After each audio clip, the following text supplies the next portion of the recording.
Tunay nga na kayong lahat na pinili ng Diyos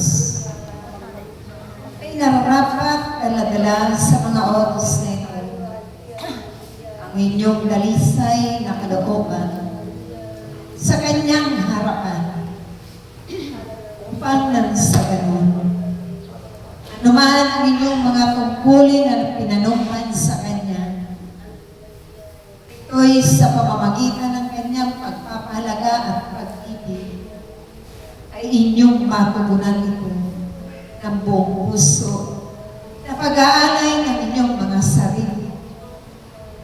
Buong puso, kababaan ng kalooban, sundin at tukdin ito na naayon sa Kanyang kalooban bilang Diyos na makapangyarihan sa lahat.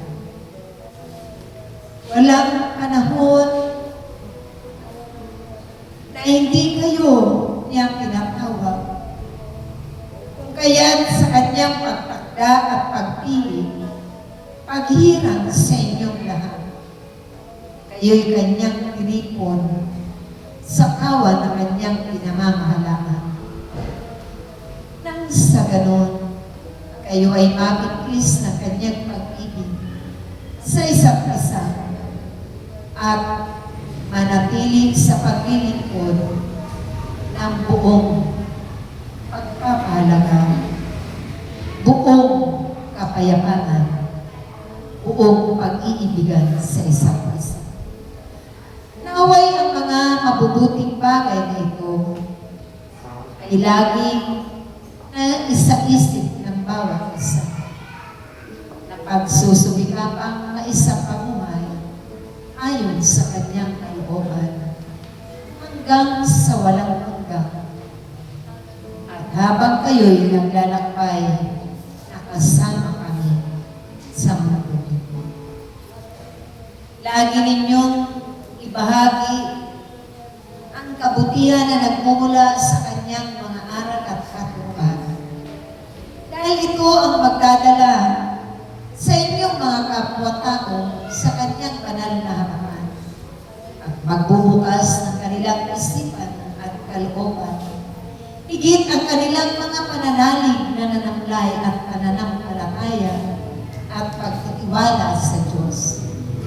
Dahil kailanman walang makapaggagawa nito o makapagbibigay, kundi ang Diyos lamang na buhay na inyong pinapapurihan, sinasamba sa Espiritu at sa kaliwanag.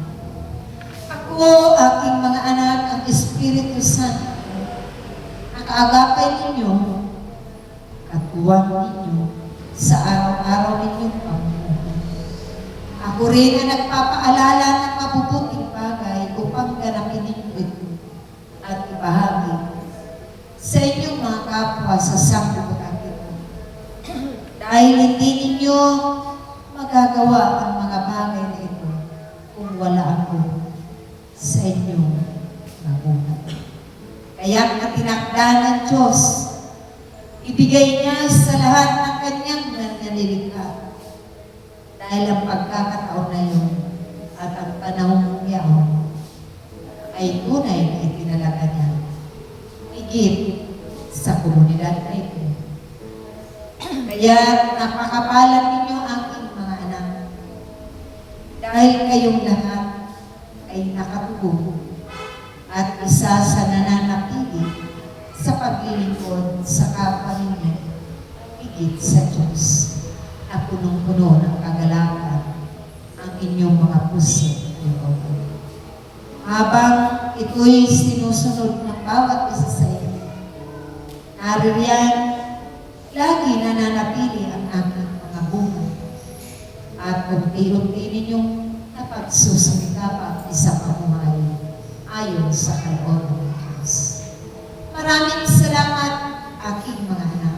Naway manatili kayong nag-iibigan sa isa't isa, nag-uunawaan, nagagalangan, at nagpapatawaran, nagmamalasakitan, dahil iyan, nawa, ang inyong bibit-bitin lagi sa pagparoon, sa paghayo ninyo, sa bawat piling ng Diyos na kanyang pinapagtan. Sa ngalan ng Ama, ng Anak,